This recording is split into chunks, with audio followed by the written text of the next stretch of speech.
Monday the 5th of June 2023. And you can see by the hazy view we have out our car window, it is not a nice day. In fact, it will just take you across the road here to see the waves.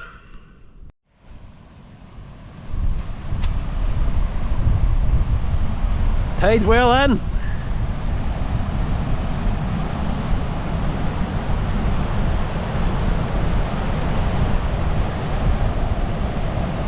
See, there's not much beach. In fact, there's no beach.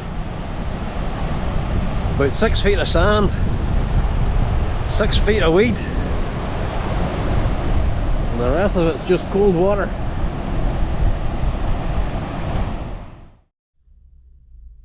So that's the conditions we have today.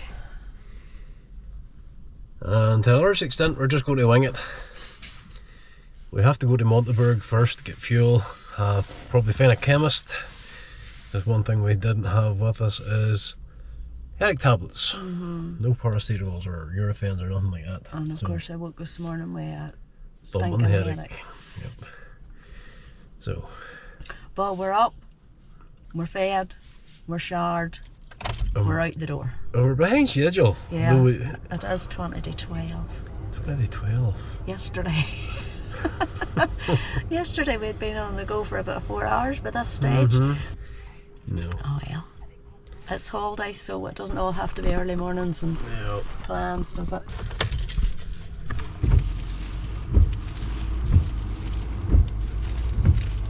We can see. So we're going to Monteberg, get there a couple of wee things sorted out, and we'll see what we're going to do from there on. And well, a museum would be a good idea if we're, because we've got this going to the Pegasus Bridge Museum yesterday.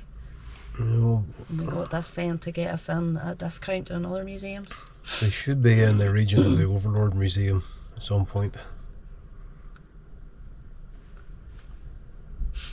It's getting $1 or $1. $1? $1, €1. €1 off. Every wee bit helps, doesn't it? Yep. Let's go. First stop. First stop. First stop, yeah, chemist. But funny wee story to tell you before that. We were just in the middle of making our breakfast this morning and there was a knock at the door. And I opened it and there's this French guy stood there. He started to talk to me about knives and stuff. Now my French isn't great, but I was able to take out the word knife for knife. But then I went and got my phone and started using Google Translate. Turned out that he had locked himself out of his motorhome and the keys were in the ignition, and he was wanting me to find a knife that would maybe fit into the lock and force the lock open for him. That didn't work.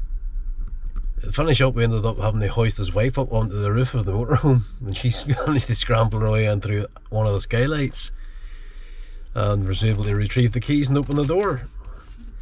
And then before we parted our ways, he took me to the back of the van, opened the boot and said to me in French, says, "Would you like some cider?" So I says, "Yeah, oui." So we're on our way home with a bottle of Normandy cider, courtesy of the man that got stuck out of his motorhome. See, you see things happen, don't they? Yeah. Yep. Nice people too. So, because we're so far into the day, and we don't have a lot of time to play around with, we're going to deal with some of the things that are closer to where we are. First thing is, we're going to go to Brevands, visit the grave of Raymond Frederick Charles Dean, pilot sergeant, RAF, killed in action on the 17th of November 1941. Long before D-Day, but as far as I know, he is the only military casualty in this churchyard. And we will go and lay across for him.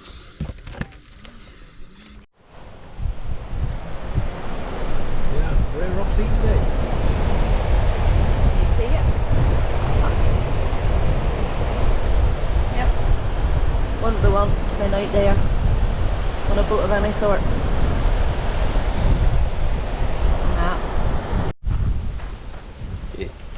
So, after a bit of faffing about and a couple of minor detours, we're finally here at the church of Saint Martin de Brevands. You see,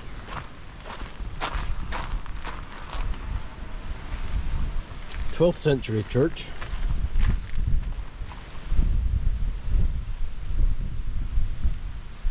Apparently there's some 12th century graffiti inside it too. So we'll go in and try and find this young man's grave.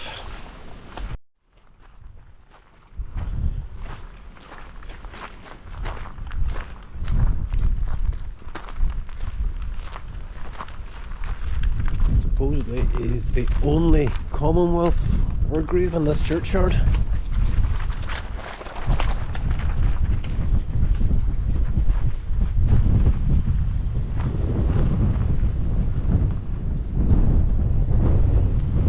And as usual, it's cold and windy.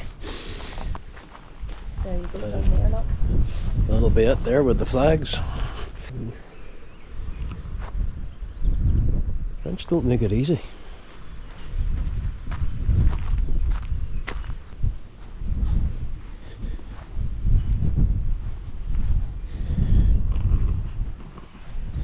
Sergeant Pilot Raymond Frederick Charsdean.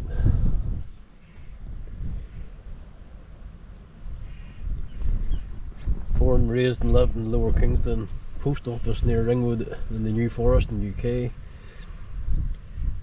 Educated at Bistern, Ringwood and Brokenhurst Grammar Schools. He was an accomplished keyboard player.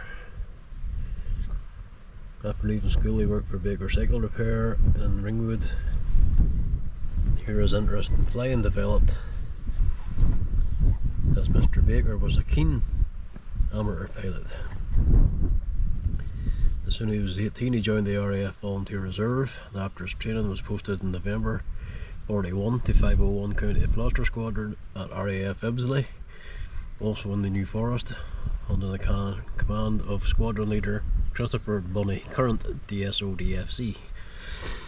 The 17th of November 41, he and pilot officer J. Stanbury took off at 0940 hours, flying in Operation Rhubarb over occupied France, successfully destroyed an anti-aircraft battery on the roof of a distillery and a transformer in Cherbourg. Flying south, they attacked the column of German troops before sighting a battery near Lévis. Unfortunately, an anti-aircraft battery had been set up the previous day in the grounds of the Chateau de Vermont in Brevands. Banking around for the attack, they flew straight over the battery, full in cloud, but ray and rear and the clear sight was an easy target and was hit, crashing not far from here in the direction of Lévis, where his crash site is commemorated with a memorial.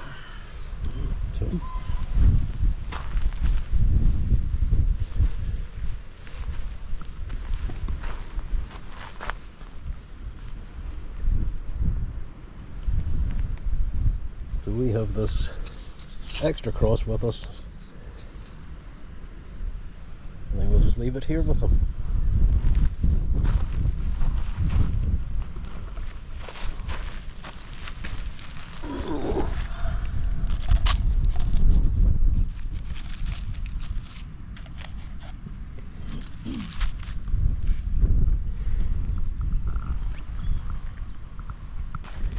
Nothing to do with D-Day as such. I just thought we'd come along and do this.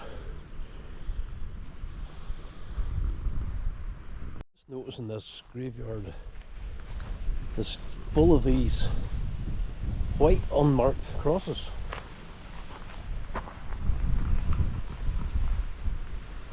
Everywhere.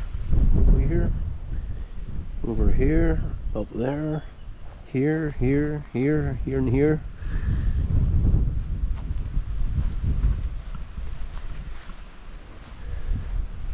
What the relevance of these is, I do not know. Two more just left on this grave here.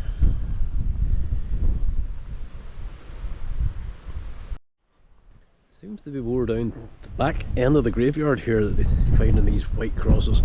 No, none up this way at all.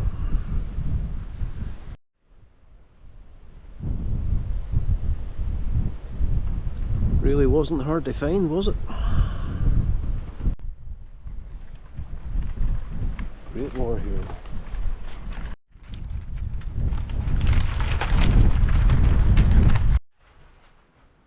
Inside.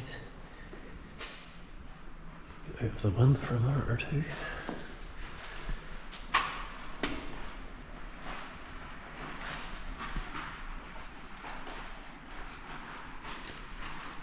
I have a slightly bigger version of this photograph. I'll show it before we leave here.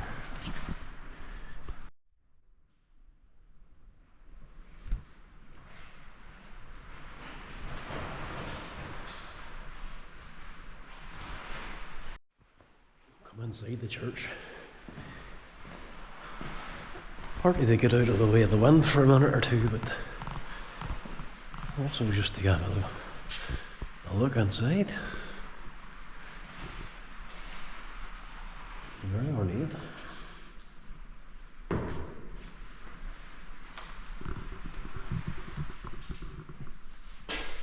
Jake McNeice, May 24th, January 1919, January the 21st, 2013. G Company 506 PIR, 101st Airborne Division. That's not him. That's not him. Yeah, a bit confusing here because this name is not this name, although he's wearing a 101st Airborne patch. So maybe just this person has left a wee tribute.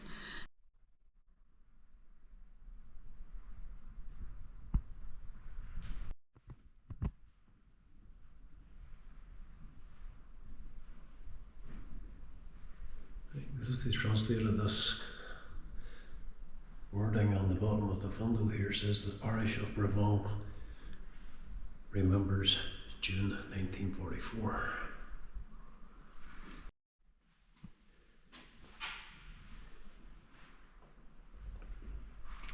This is the door to the crypt.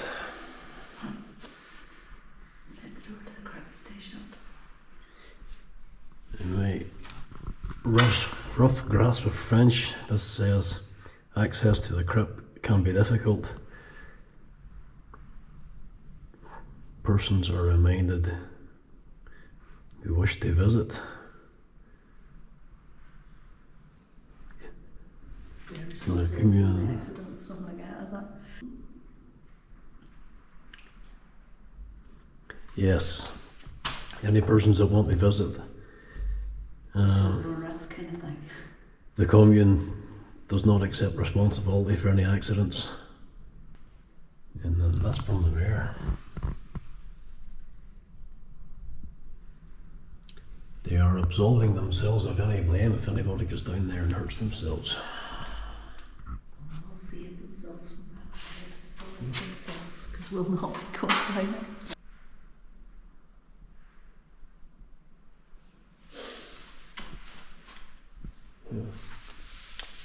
For some reason somebody's damaged the actual year. But it looks like it might have been 16 something.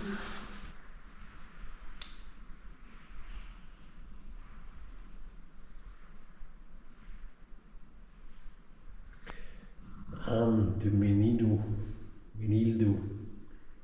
and her head.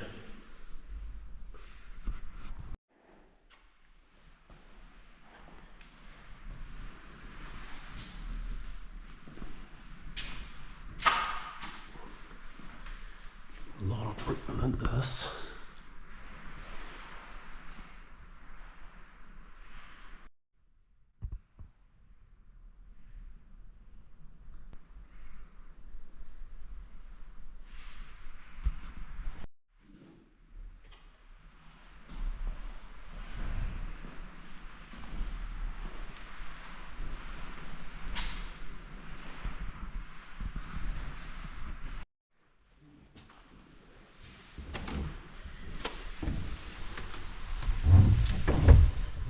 Unless these vents down here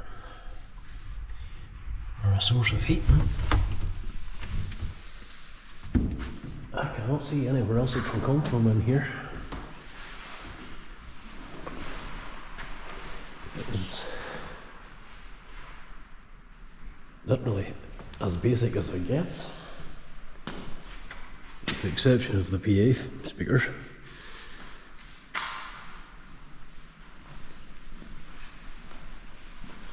Very similar to the church where the medics worked.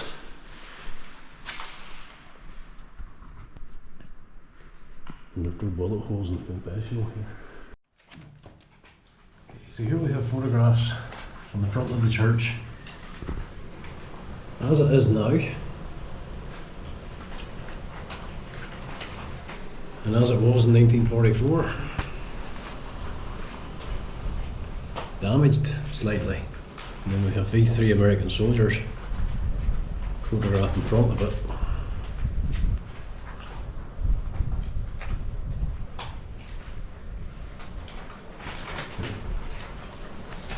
Everything above this window here is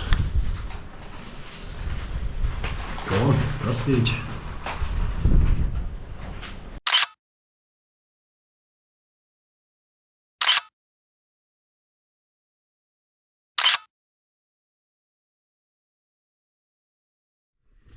Okay, so we're just on our way from Brevands Church looking for the crossroads, the junction in Turqueville, and we came across this, so have to have a quick stop.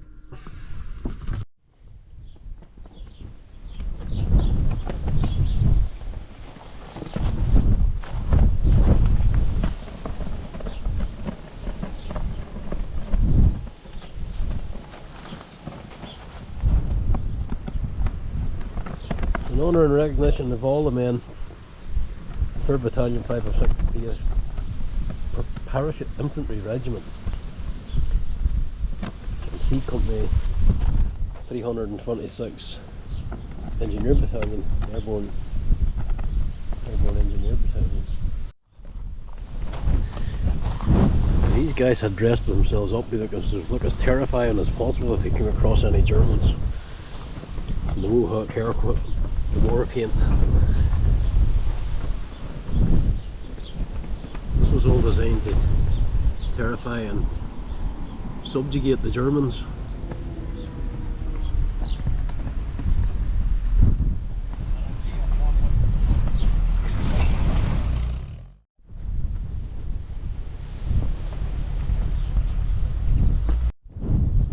Peace.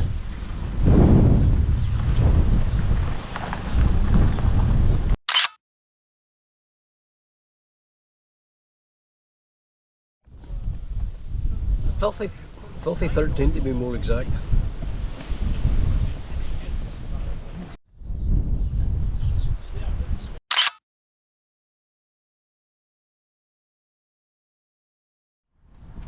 Back in 1944,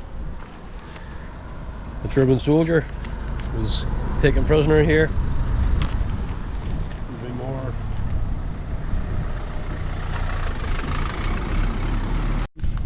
Action. As we were saying, the relevance of this photograph is shortly after D-Day, this German soldier here was taken prisoner. Now, we do not know who he is, or do we know who the soldiers are that were involved, but it's just another historical photograph and another one of those places that we had to come. Yep. Hopefully this will be slightly better for the camera. If not, I will try and put in the original in the video whenever we get round to making it.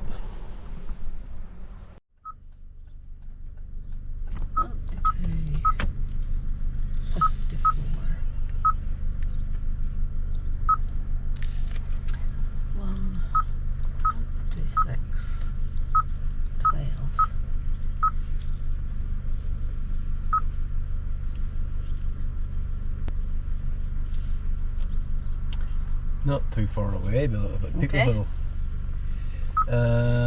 Starting route guidance.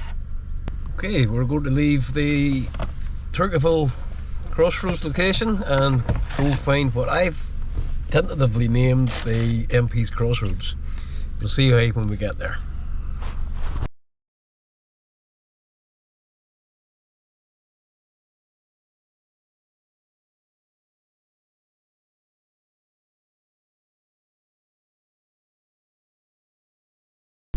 I get a kilometre speed limit here now. Yeah, Wouldn't like to be going around these bends at 80 kilometres an hour somehow. 50 mile an hour in an old body. There's always somebody to meet. Oh, here because you've got a wee bit more space on your side. And you're another ignorant git.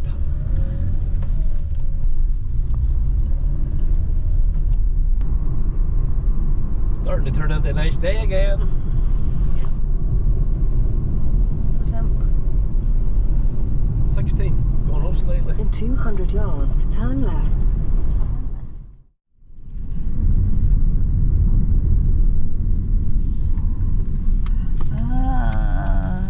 It's nearly like a U-turn. Well, a V-turn.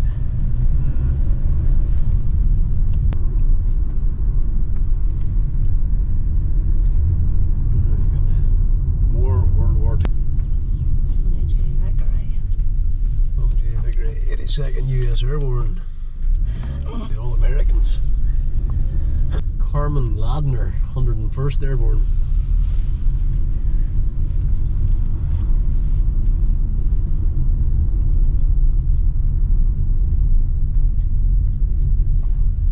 Albert W. Shanklin, again, 100. That's the guy that was arresting the German soldier. Uh-huh. So the guy that was making Where's the... that? Take you out and put it up there. Hold on.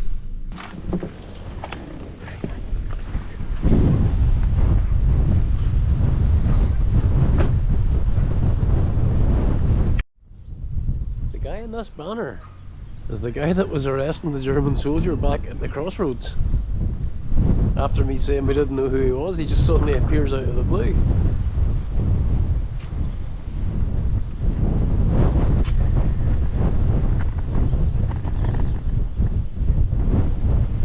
There he is, cigarette in mouth, German with his hands in the air.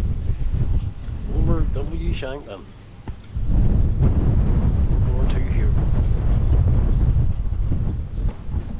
What were the chances of that?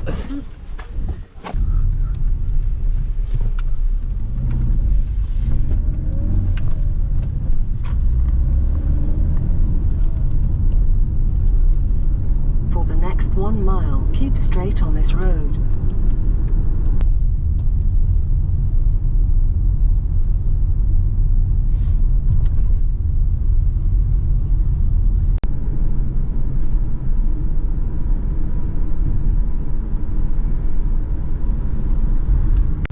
Military policeman.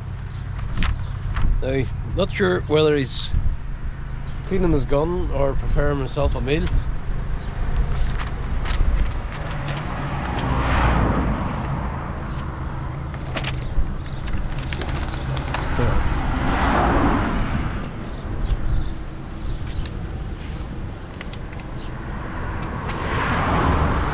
was sat here. Looks like he's cleaning his rifle.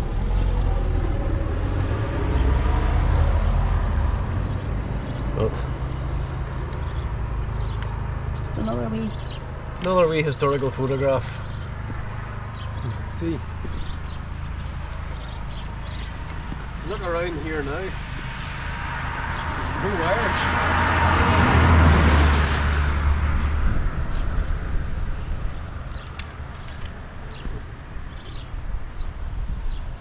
So, yep, he was sat like this.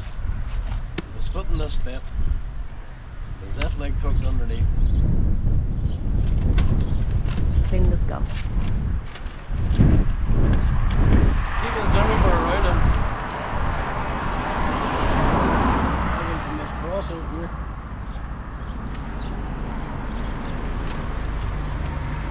Not the case now.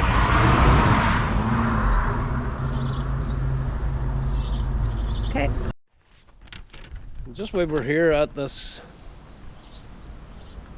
MP's Crossroads, as I called it, see this sign here, German Cemetery 5 kilometres up the road at Orglandes.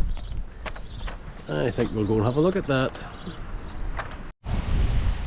Okay, we're now at the German Soldatenfriedhof, German military cemetery in Orglandes. Going in here and have an unplanned look around. Didn't realise it was so close, we just found out at the last stop. So here we go, and hit the soldiers bit. Say hello to some German soldiers.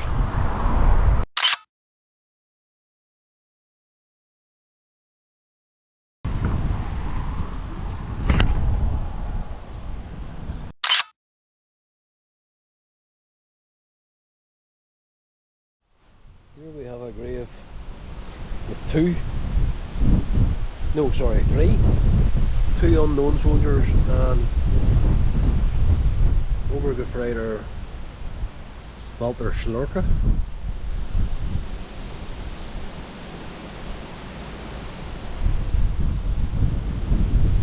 Putting in this one, Fritz Stagler, Jakob Schreier, Walter Junge.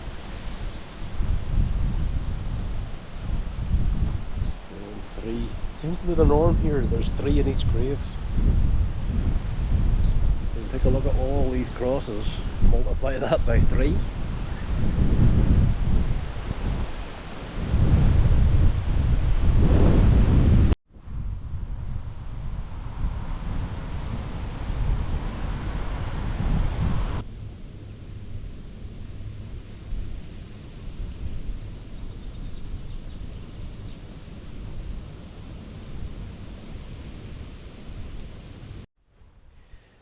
Yeah, I need to correct myself here.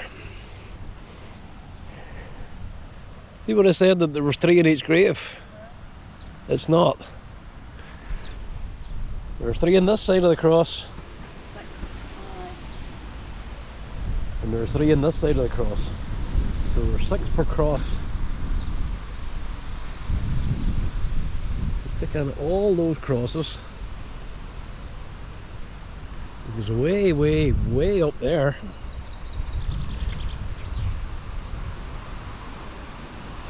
Multiply that by 6. Let's give these guys their 15 seconds of glory. Georg Urban, 26th of April 08, 12th of June 34. Ewald Broder, 20th of 11th 25 to the 9th of the 6th 44. And 1 unknown German soldier. And this just repeats itself time after time after time after time. That's as big as that Lacam one, isn't it? It's easily as big. And no, I would say it's even as big as the one we went to in the Somme.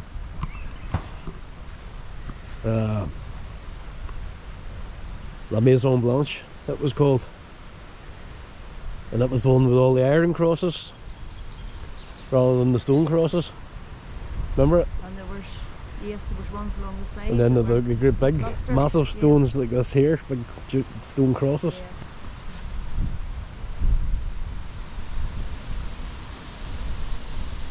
Yeah. I don't know whether this has been left. This is from the commune of Picauville. Whether there's a relevance to the names on this stone, I don't know. But next to it we have a stone for 3 unknown German soldiers.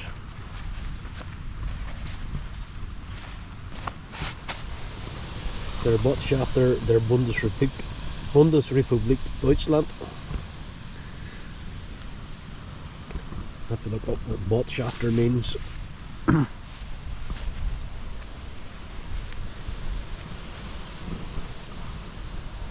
It just seemed to be in place because it's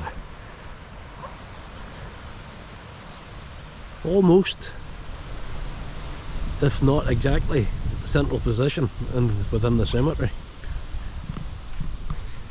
The third one is Volksbund Deutsche Kriegsgräber Fürsorge. And I will have to translate that. Okay, for a quick Google translate. This translates as the Volksbund German War Graves Care. Basically, this is from the German version of the Commonwealth War Graves Commission. It's just German graves being cared for by German authorities.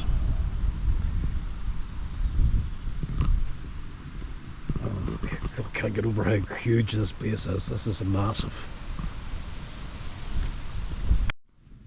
So another quick reference to Google. Just been told this place is closing in 10 minutes. But there are 10,152 burials here. Mostly from the period of the Battle of Normandy 1944 onwards. This is massive. I'm glad we came here now. Okay, so given that there are 10,152 burials here and 6 per cross, that means that there are almost 1,700 crosses. And you can't see them all at one time.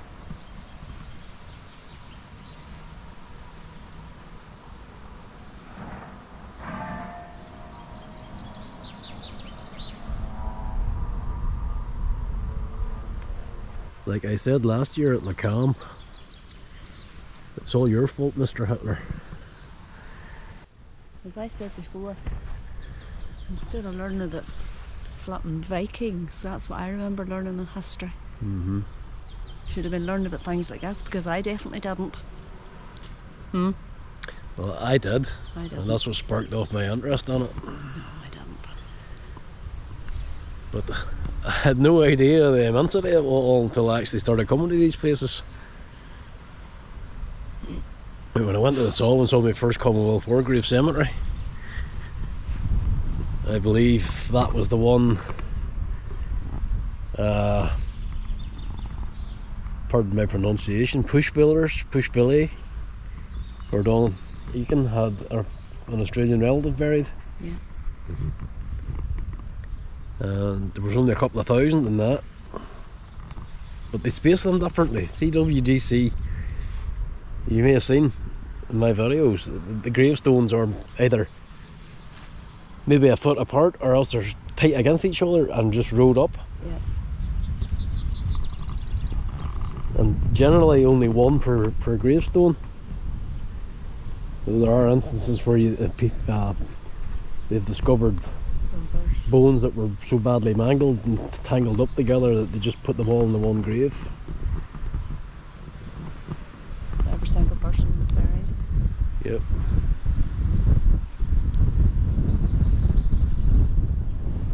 Aye. Takes up a lot of space, this.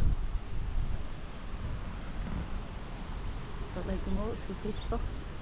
Yep.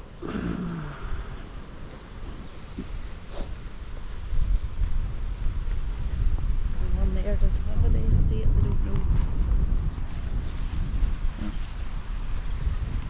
No exact date of death.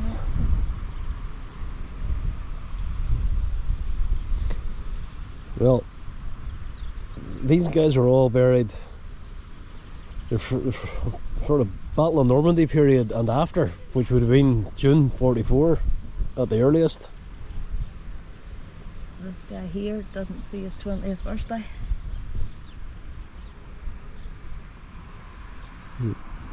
Just short of it. Alphonse Mutzik, born in, is that a 6 or an 8? 22nd of May. That's a 6 because there's an 06. 8, 6. So, Or else that's a 6.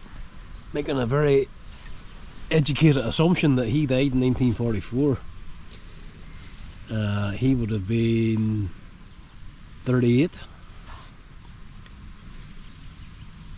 He would have just have turned 38 if he was killed sort of the latter half of 44. See this one, 20th of July, 24 he was born, died on the 8th of July, 44. Didn't see the length of his 20th birthday, just killed before it. And I'm sure there are many like him in here.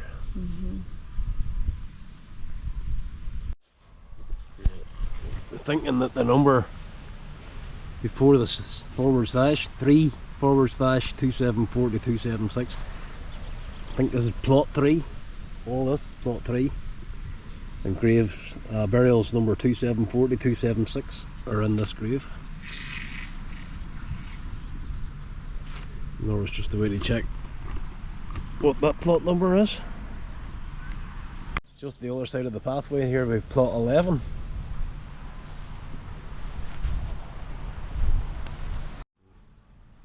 Just found this guy here, Eric Meyer, under Turqueville, Eric Meyer, 18th of May 1897 to the 9th of June 1944.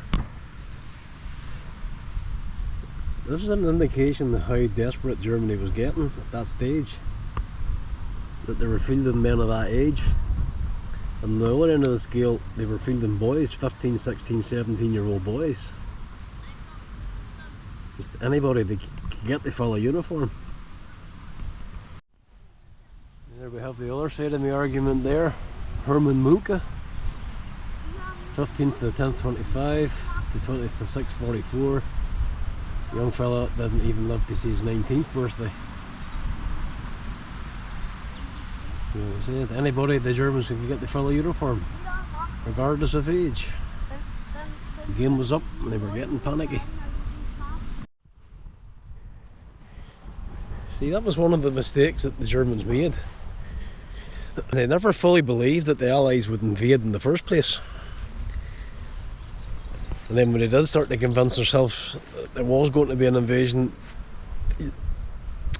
they had it put down at the wrong location. They thought it was going to happen at Calais. Numbers are different now. Yeah, plot numbers are changing. Oh no, they're just done a different way. This is not plot number 2. Ah, whereas before you had plot 3 / graves 152 to 154, say 3 graves. Now we have different number system, graves 149 and 150 in plot 2. Looks like this guy carried some weight. Major Professor Dr. August Elbrecht, 18th of March 1892 to the 12th of June 1944. A doctor and a professor. It shows even these guys weren't immune to death when it came knocking at your door. Now you can take as many photographs and as much video footage as you like of places like this, but they will never ever convey the enormity of these places. The only way to properly do that is to come and see them for yourself. Such a huge place, such a huge loss of life. 1944, 1944, 1944, 44, 44, 44, 44, 44, 44, 44, 44, 44. And it goes on and on and on.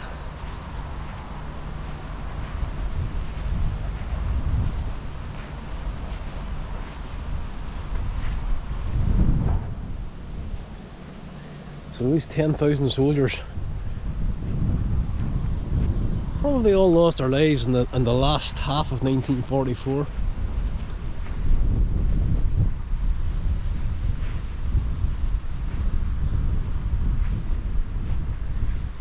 There's three soldiers. June 44, July 44, June 44. Just to prove a point. And I'm looking around here, all I can see is 44, 44, 44, 44, 44. In fact, the stark reality is there are no other dates, just 44.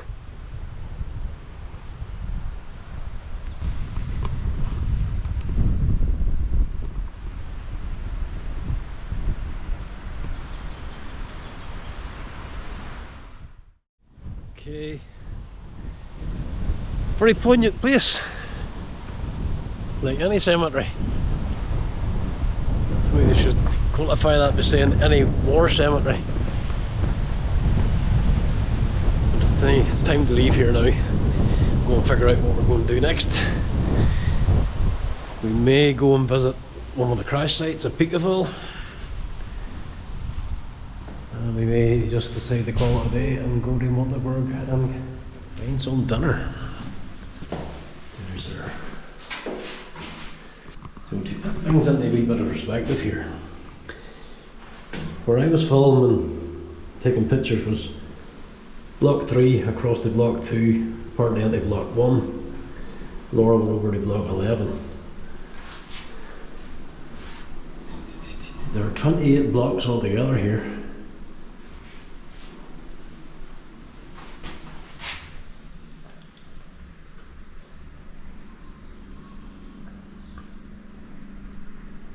Like I said, enormous. So that was Orglandes German cemetery. Really glad they came here now. Inside now, put in the coordinates and we'll see how far away the Picauville crash site is. Right, we've decided we're going to go to Picauville, which is only, no matter what route we take, 13 minutes away from here. Less than 5 miles. We'll go just to show this to you now. Too much glare. Yeah. 13 minutes gets us there, and then we will call it a day and go for dinner back in Monteberg. Yeah? Yep. Dinner in Temporel again. Well, again, as in we were there last year. We were there last year, yeah. Wonder will they recognise us? No, probably different people. You never know. Well, you never know. Let's go! Let's go. Okay, we thought we were bringing you to the site of the Marston F. Sargent C-47 crash. But what we've come across first is a memorial basically to every... Yeah. But this is a memorial to everybody. All flight crews that were involved in the airfields in and around Picauville at that time. First plaque says, remember June 6, 1944, about 1:20 AM, these American crews gave their lives for freedom. So, C-47, serial number 42-100819, crewed by 2nd Lieutenant Marston F. Sargent, Flying Officer Steve C. Baran, Sergeant, I think that's Tactical Sergeant Walter F. Gendron, Crew Chief, Staff Sergeant Melvin Schulenberger, Radio Operator. Then we have C-47, serial number 43-15101, crewed by 2nd Lieutenant Raymond C. Hard, pilot, 2nd Lieutenant Eston Kuhn, co-pilot, Sergeant John W. Beckley, crew chief, and Staff Sergeant Marvin Butcher, crew radio operator. Okay, the next one reads C-47A, serial number 42-24077, crewed by 1st Lieutenant James J. Hamblin, pilot, 2nd Lieutenant Joseph Kowalski, co-pilot, Staff Sergeant Milton Jones, crew chief, and Sergeant Clarence Reversky, radio operator. The next one is C-47A, serial number 43-30734, crewed by Captain John Schaefer, pilot, Second Lieutenant Thomas Ashworth, co-pilot, First Lieutenant Joseph Sullivan, navigator, Tactical Sergeant Melvin Isserson, crew chief, and Staff Sergeant David McKenzie, radio operator. Now, the odd one thing here is, hold on. The reason I'm not seeing Thomas Meehan's name is because Thomas Meehan wasn't one of the crews. He was the leader of one of the parachute sticks. He joined it.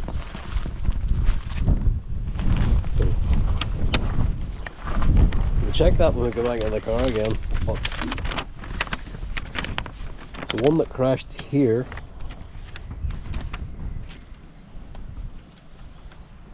is this one.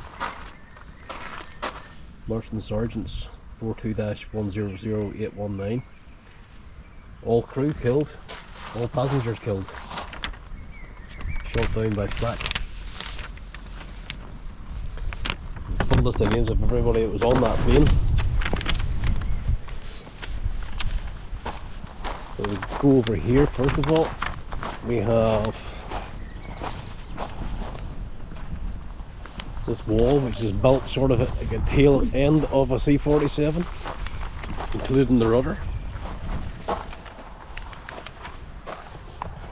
Kowalski, Grant, Moody, James. Is Marston Sergeant there? There he is. That's the man that was flying the aircraft that was shot down here.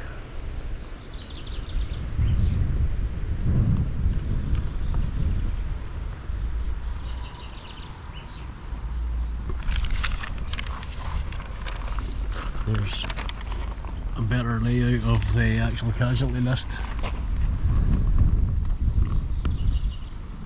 All on board lost.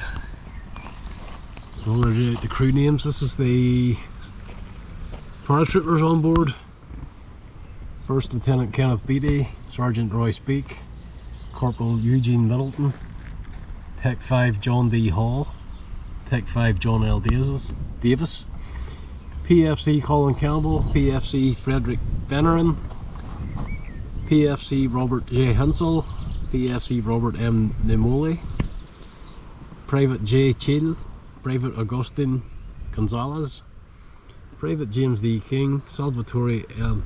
La Ferreira, Private L. Luther F. Morrison, Private Hugh F. Williams, and Private Benjamin F. Wynne. All killed in action.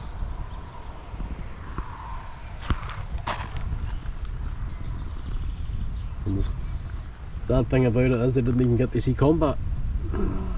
Killed before they hit the ground, basically.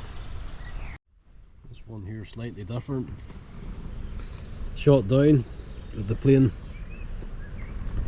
ended up in water, but the pilot managed to get the paratroopers out first, so only the crew were killed.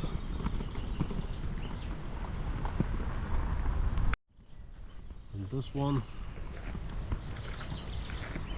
piloted by John Schaefer's, again came down, killed all on board.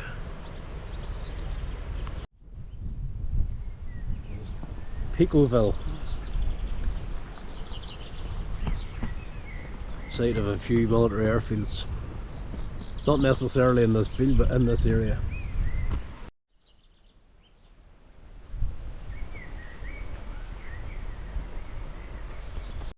Hey, we're now at the C-47 Memorial Garden.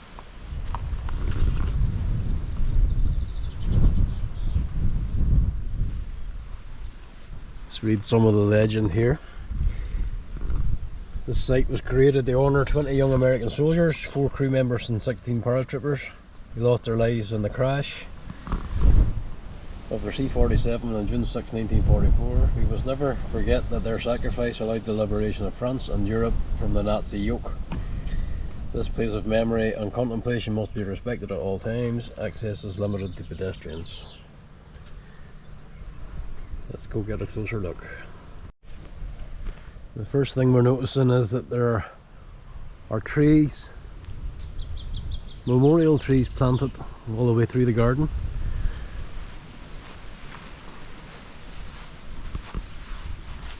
One tree for each soldier or crew member.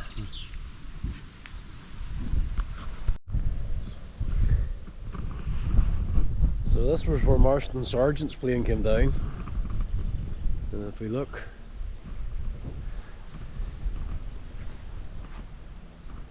all these stones and plants are laid out in the shape that the plane actually came down.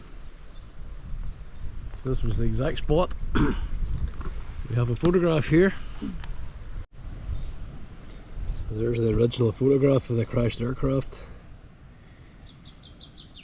And this is the photograph of the garden, marked out as per where the plane lay. Yeah, I know we did this at the last one. Names of those who died: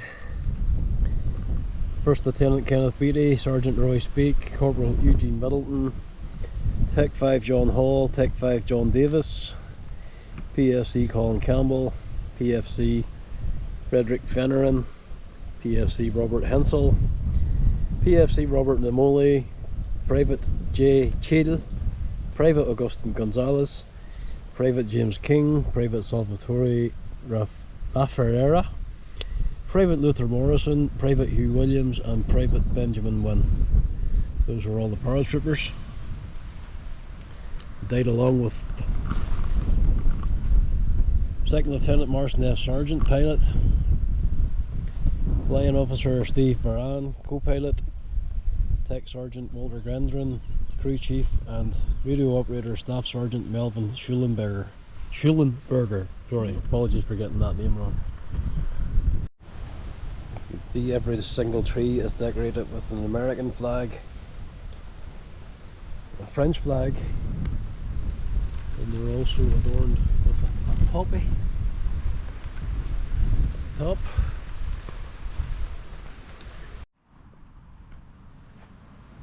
Various wreaths, Friends of American Veterans, Operation Democracy, another one from Germany, US Armed Forces, the United States of America, and the Commune de Picauville. Take a wee walk around this here and see, give you an idea of the size a C-47 would have been. So the black stones represent the outline of the aircraft. Walking around the tailplane here, up to the fuselage.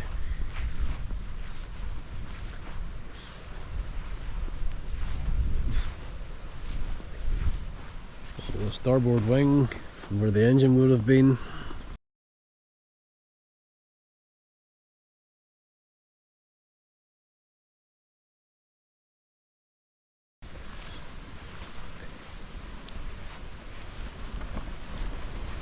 The engine we saw back at Picauville village was from this aircraft.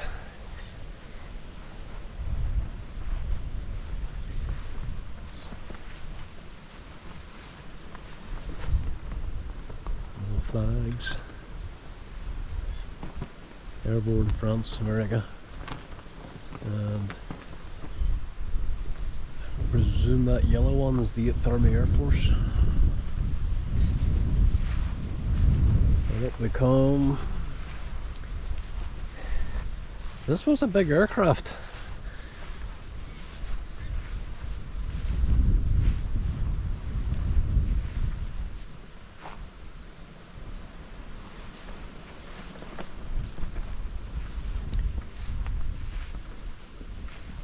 Actually see that the sun behind it actually shows the outline a bit clearer.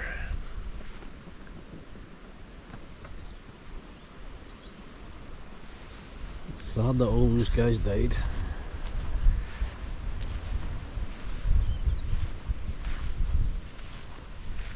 the port wing.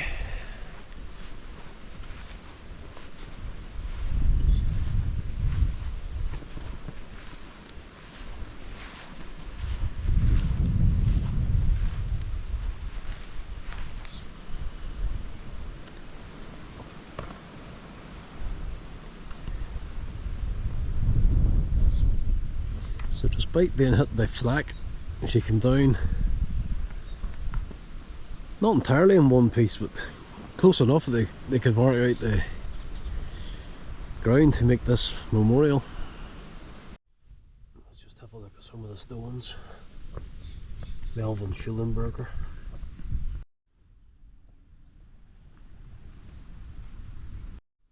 Marston Sargent, the pilot. Steve Baran, the co-pilot. So these stones are actually laid out in the position that they would have sat on the aircraft. Pilot in the left seat, co-pilot in the right seat.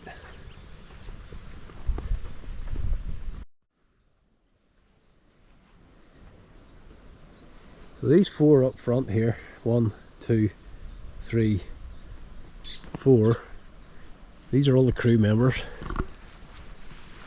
and everybody down back here would have been the paratroopers, 101st Airborne.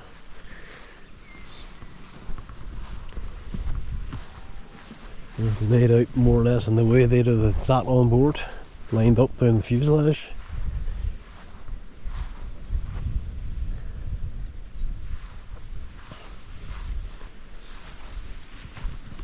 Lieutenant Kenneth Beatty. And bringing up the rear, Robert J. Hensel, private first class. There we have it, Picauville C-47 Memorial Garden. Just wonder how many of these guys is buried in the Colville Cemetery, and how many actually shipped back home for burial.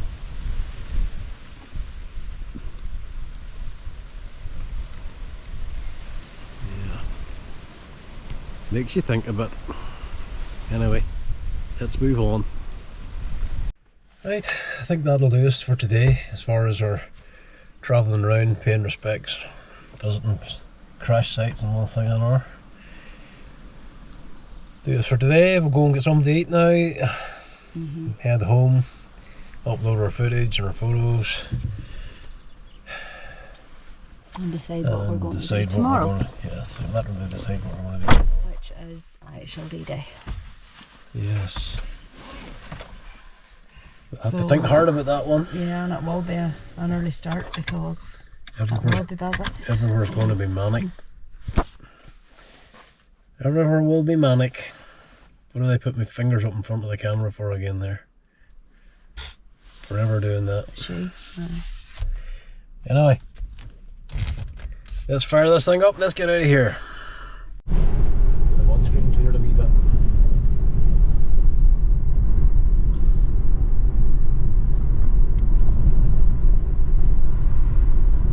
Quarantine.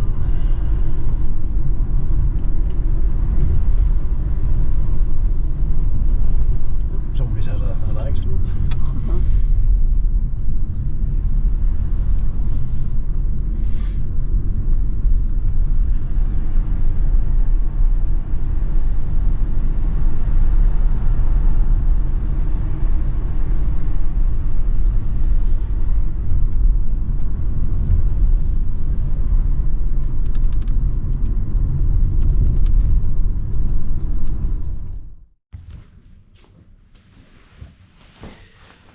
Well, that's us back in the lap of luxury in our little cottage.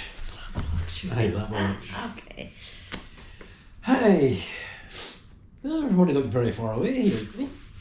What are you doing away back there? Come here. Let's come a little bit closer. That's a bit better. So for a very late start this morning, we fitted a lot in. We did get quite a lot in. Oh, so we're a bit heavy leaning on me there. We can't remember where we went now, can we? I don't remember what they're called. We did that MP's Corner, as you called it. Yes. We did the Turqueville and a the crash site. C-47 crash site in Picauville.